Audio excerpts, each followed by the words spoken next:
Hello, everybody, and welcome to another episode of Fearless Now. Today's topic is social and political capital. Mike and I want to chat a little bit about, first of all, what do we know about social and political capital? What is it? We alluded to it in yesterday's episode. I'll give my definition, and I'm happy for Mike to kind of chime in on his definition. But when we say social capital, it is really the influence that you have or the credibility that you have within your network, and more importantly, your immediate friend circle. Your political capital, as how I refer to it, is again your sphere of influence in your job, in your professional life. And so when we're talking about social and political capital, and yesterday we talked about, are you guys burning your social and political capital for your kids? That's what we were talking about. Mike, anything to add in terms of your thoughts around those two terms? I think you're spot on. We all have friends.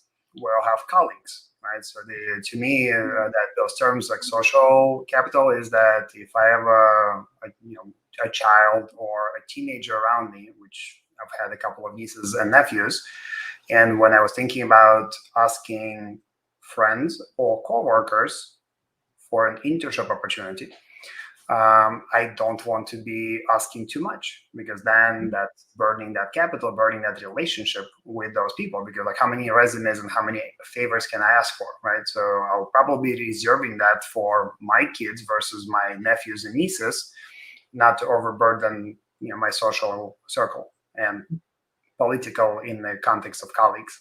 Exactly. So, today we just wanted to have a very open conversation. And this is probably, the most candid conversation and story time that we're going to do to date. And the question is, parents, are you burning your social and political capital with friends and or employers to help your teens or their friends land internships or a job? And has this cost you these uncomfortable moments with your friends or employer? And of course, we're going to talk about how Fearless can help in this. And what do we do as parents, right? When someone, like Mike said, someone comes to him and says, can you help my kid land an internship or a job, or can you float their resume to someone that you know? The first thing we do is we start with our network and try to help as much as possible. But what if we told you that, our platform is going to alleviate some of that social and political capital burning by helping your kids find micro internships and the experience that they need to build their resumes through our platform, which is our ultimate goal. But having said that, I want to talk about, one or two really sort of poignant stories that I think a lot of people can relate to. So over the summer, we had a beta cohort, and we talked to a lot of parents. And one parent said, I asked a friend to help my older daughter get an internship at their company. That friend was able to get that done. But then the daughter, was doing perfectly fine in her intern role, but didn't come and see that friend and say hello or pop by their office or anything like that. So anytime those parents met up with those set of friends, there was this uncomfortable conversation like, oh, Nina didn't stop by my office today and say hello to me. And the parents are like, well, it's kind of hard for us to control that, right? She's an intern, and how are they really supposed to answer? So there's these uncomfortable moments that it's almost as if those set of parents feel obligated to cover for their child and make excuses for them, or anything of that nature. The second story I'll tell you is that we had a friend that has a really big role in his firm, and he was able to ask his boss to create an internship cohort, and he got approval to do so in his company, and he was able to have not only his kids but friends of his children intern at that company, his company, in that cohort. Now, everybody did well. I don't think that there's ever a time where, there's a bad experience from an internship, unless, there's some outliers in those stories. But what he did was he burned a little bit of that political capital. He asked a favor of his employer to create this internship opportunity for those sets of kids. Fast forward 6 months, he wants to go in and ask for a promotion or a raise.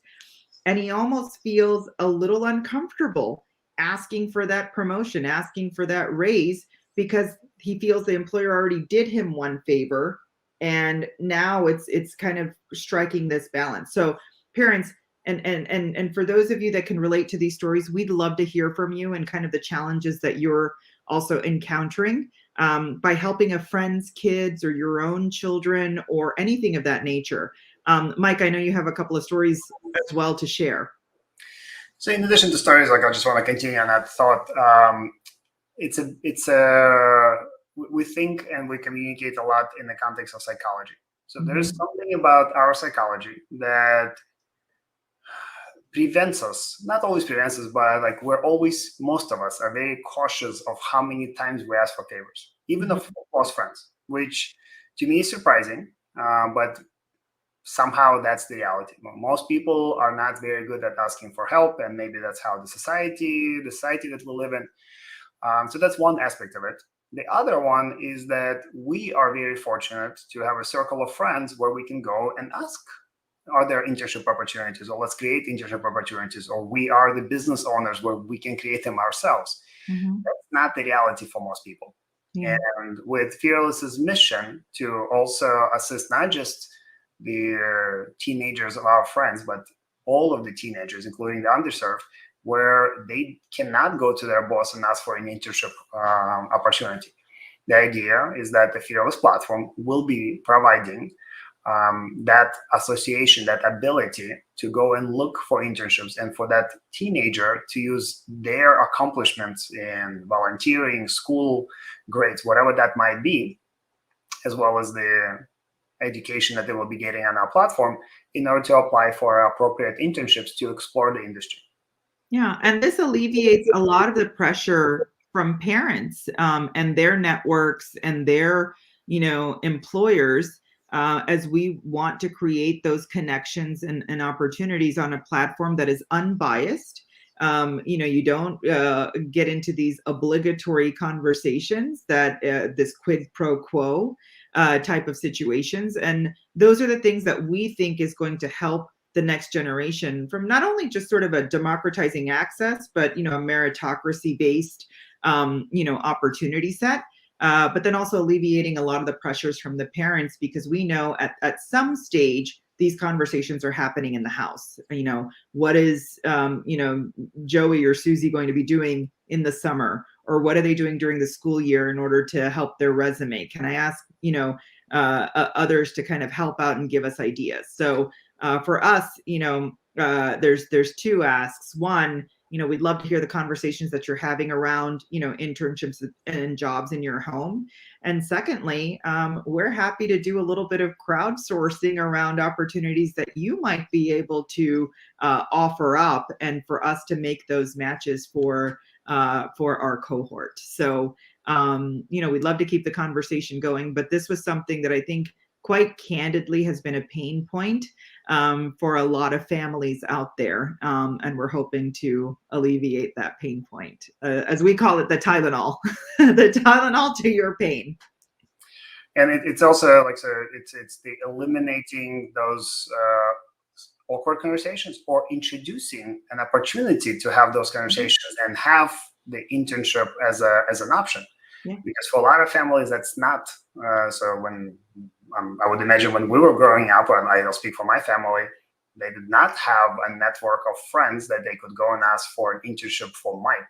Right? Mm-hmm. They just it was not part of our upbringing. So the idea that this platform, our platform, will also, we spoke about opportunity gap yesterday. This is another way that we are looking to serve the next generation and overall the world, by closing that opportunity gap, where we will be giving out free memberships to our studio platform for X number of paid memberships. Yeah. So that's what we have for today. Please share your stories. Were there any uncomfortable moments? Have you done anything like this that it kind of backfire on you? It's always a learning experience for us on how you were able to get things done. And if parts of that process can be alleviated, we'd love to learn how we can alleviate that. But would love to hear from you all and share your stories. But our mission is democratizing access and making sure we alleviate some of those pain points for parents. We look forward to you participating in our conversation. So this question, when we brought up social and political capital yesterday, we had got a couple of questions about this. So that's why we're covering it today. Would love to hear any other questions that you would like us to speak to. Yeah. All right. Have a good day. Have a fearless